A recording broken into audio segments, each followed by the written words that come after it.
Bueno, vamos a desempacar esto porque es un tema bastante denso, pero fascinante. Sí, la verdad es que da para mucho análisis. Totalmente.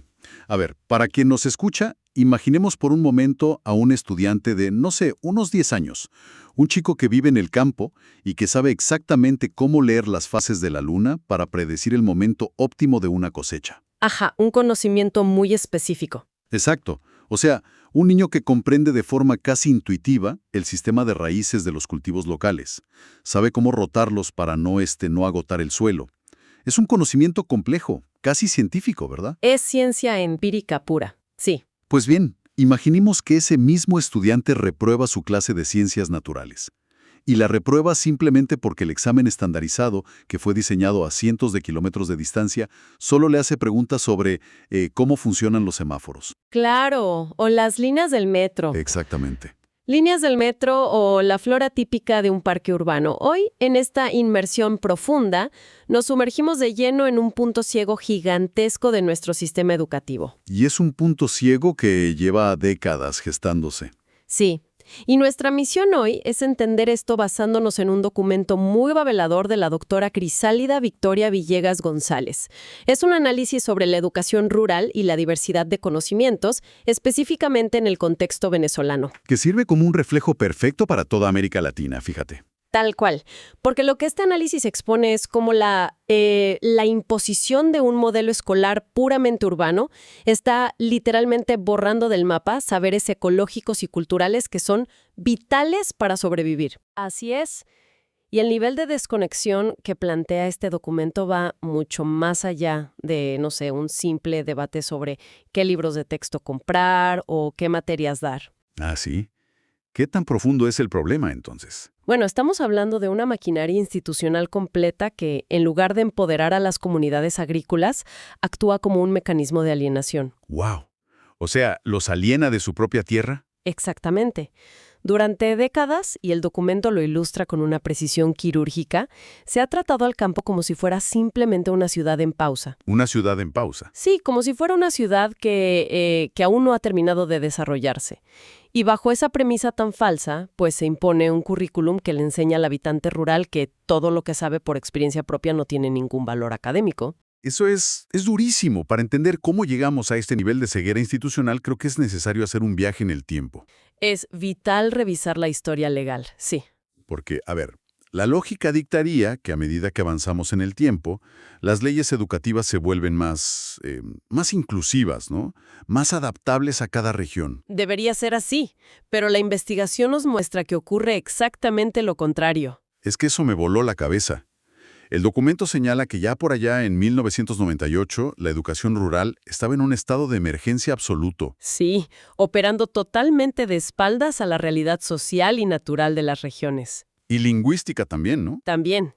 Pero como bien señalan algunos investigadores en el texto, el verdadero golpe sobre la mesa, el punto de inflexión negativo, ocurre con la Ley de Educación del año 2009. Ajá, hablemos de esa ley porque me parece clave. ¿Qué cambia exactamente ahí? Bueno, antes de esa ley, la educación rural tenía un estatus de educación específica particular, es decir, se reconocía que necesitaba sus propias reglas. Tenía sentido. Claro, pero con la ley de 2009 es degradada a ser una simple modalidad dependiente. Modalidad dependiente. Suena a que le quitaron toda la autonomía. Totalmente, queda amarrada y subordinada al currículum nacional estándar, el mismo que se usa en toda la capital. Al convertirla en una modalidad dependiente, la burocracia central absorbe por completo la identidad de la escuela rural. O sea, es como, imagínate que una corporación financiera gigantesca absorbiera de la noche a la mañana a una pequeña cooperativa agrícola local. Esa es una muy buena analogía. Y de repente esta corporación obliga a los campesinos a usar, no sé, un software de contabilidad de Wall Street para todo. Ignorando que lo que ellos necesitan es gestionar fertilizantes y predecir lluvias. Exacto.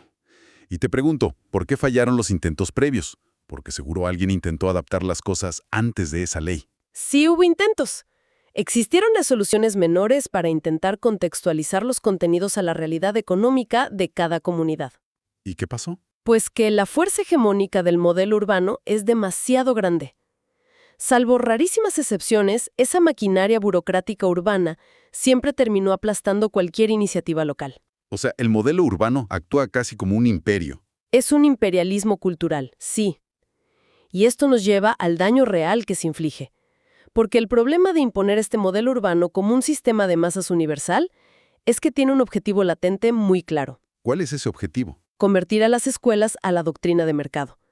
Todo el sistema está diseñado para poner a los estudiantes al servicio de la producción y el consumo urbano.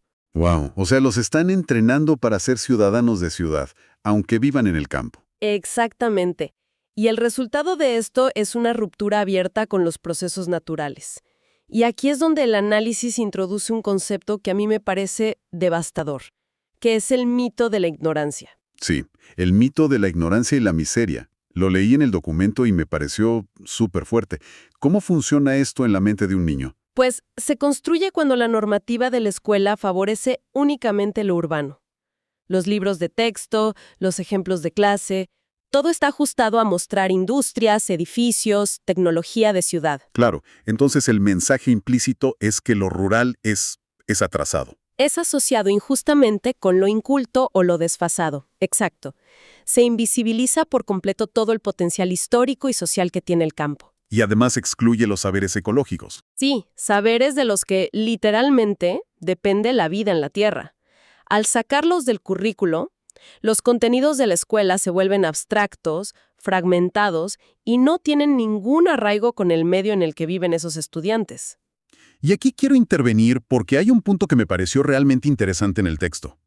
Y es el tema del trabajo infantil en el sector rural. Así, es un tema súper delicado pero crucial. Porque, a ver, en el campo es una realidad que los niños asumen responsabilidades de trabajo desde muy temprana edad por pura necesidad de supervivencia y para ayudar a la familia. Así es parte de la dinámica de vida. Entonces, si sabemos que eso pasa, ignorarlo en el aula no es solo un descuido. O sea, tratar al estudiante como si solo fuera un alumno de pupitre es casi una negación de su realidad diaria, ¿no crees? Estoy completamente de acuerdo. La investigación valida mucho esa observación. Analizar la relación entre ese saber del campesino, esa experiencia de trabajo real y el conocimiento escolar tradicional es lo que nos permite comprender al sujeto rural. Claro, porque es mucho más que solo hablar de la tierra o la siembra. Exacto, va más allá de la estructura agraria. Un niño puede operar un sistema de riego a las 5 de la mañana y entender de humedad y plagas de forma intuitiva. Y a las 8 de la mañana el maestro lo trata como si no supiera nada. Como una pizarra en blanco, es una fractura brutal. Tremendo. Ahora bien, si sabemos que este modelo urbano estándar es destructivo para el campo, pues la alternativa lógica pues sería que los expertos se sienten a diseñar un modelo genuinamente rural. Suena fácil en papel. Exacto. Pero el texto revela un obstáculo que me dio hasta un poco de risa por lo absurdo que es, y es que resulta que ni siquiera los académicos logran ponerse de acuerdo sobre qué significa lo rural. Sí, es una contradicción que bloquea todo avance. Y el documento lo señala muy bien. La palabra rural tiene una infinidad de acepciones diferentes dependiendo de a quién le preguntes. A ver, danos un ejemplo de eso. Pues, para un economista, lo rural se define casi exclusivamente por el sector primario, la producción, la ganadería. Tiene sentido desde su óptica. Claro, pero si le preguntas a un arquitecto o a un geógrafo, te van a hablar de la baja densidad de población y cómo están distribuidas las casas. Y para un sociólogo, tiene que ver con el derecho, las relaciones tradicionales y el arraigo. Economistas y sociólogos intentando armar el mismo rompecabezas, pero cada uno trajo piezas de una caja diferente. Es la mejor forma de describirlo, sí. Y si no hay una visión compartida, ¿cómo diablos construimos una escuela para esa realidad? Es imposible. Genera objetivos totalmente contradictorios. Pero, y aquí viene lo importante, la investigación propone una salida a esto. Nos dice que la ruralidad requiere un modelo propio por una sencilla razón. En el campo, el conocimiento se construye colectivamente. A ver, explícame eso de colectivamente. Porque en la ciudad uno estudia para pasar su propio examen y ya, ¿no? Exactamente. El modelo urbano es muy individualista, pero los conocimientos campesinos, como fuente de arraigo, están hechos de vivencias y creencias compartidas. Si hay una sequía, no afecta a un solo estudiante, afecta a la comunidad entera. El conocimiento empírico local se transmite en red. Claro, es una construcción histórica y cultural en conjunto. Así es. Por eso, si conectamos esto con el panorama general, la solución que plantea el documento es exigir una visión transdisciplinaria. Transdisciplinaria. O sea, cruzar las materias. Exacto. No puedes entender la complejidad cultural rural desde una sola materia. Necesitas complementar teorías. Y eso nos lleva a la vía que el texto llama transcompleja. Ah, la transcomplejidad. Me encanta esa palabra, pero vamos a aterrizarlo un poco para quien nos escucha. ¿Qué significa asumir la educación desde una mirada transcompleja en la práctica? Significa entender que el conocimiento no viene en cajitas separadas. La educación rural debe asumir la diversidad de conocimientos, tanto geográficos como culturales e históricos, pero entrelazados. O sea, no dar una clase de biología desconectada de la clase de historia. Tal cual. Te doy un ejemplo rápido. Si estudias un río local, desde la vía transcompleja, en biología analizas el ecosistema del agua, pero en la misma clase o proyecto usas la geografía para ver su cauce y la historia para entender cómo la comunidad ha interactuado con ese río durante siglos. ¡Wow! Eso suena increíblemente rico y útil. ¿Y hay lugares donde esto ya se esté aplicando? Sí, claro. El análisis cita, por ejemplo, los esfuerzos en Cuba. Su metodología del conocimiento diverso sirve como una gran referencia en América Latina. ¿Y qué hacen ellos distinto? Pues logran enaltecer el conocimiento diverso como un símbolo cultural de lo rural. No lo ven como algo que hay que borrar, sino como la base. Claro. Y actualmente hay esfuerzos muy interesantes de equipos transdisciplinares, como el Proyecto de Investigación Epistemológica de Educación Rural, o PIER por sus siglas. Ah, sí, el PIER, que trabaja con el Centro Latinoamericano de Estudios en Epistemología Pedagógica, si no me equivoco. Exactamente. Están buscando capacitar a los maestros para que dejen de ser reproductores de un currículo ciego y empiecen a validar el saber campesino en el aula. Entonces, a ver si lo entiendo bien. Las construcciones de conocimiento en la escuela no deberían ser una imposición hegemónica de la ciudad hacia el campo, sino un desarrollo propio de un ser humano que está consciente de su ecosistema en la ciudad. Exacto. Y esa es la gran conclusión del documento. Lo rural, bajo ninguna circunstancia, es un lugar de atraso. Al contrario, es un escenario de lo que la autora llama multidiversidad de resiliencia. Multidiversidad de resiliencia suena poderoso. Lo es, porque el campo conserva lo endógeno de manera sostenible. Permite que la condición humana interactúe con la naturaleza no para explotarla hasta la muerte, sino para la supervivencia mutua. Claro. Es una simbiosis. ¡Qué increíble viaje! Si recapitulamos rápido para quien nos escucha, hemos visto el grave error que es tratar de encajar toda la rica complejidad rural en un molde urbano rígido. Un molde que además está estandarizado. Exacto.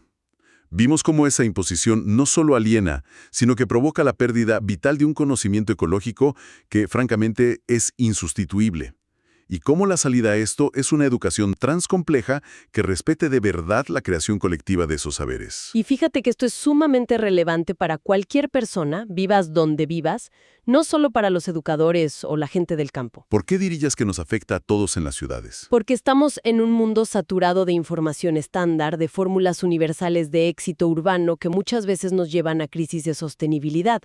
El campo tiene un banco de saberes de resiliencia y supervivencia a largo plazo. Y al obligarlos a pensar como urbanitas, estamos quemando ese manual de supervivencia. Tal cual.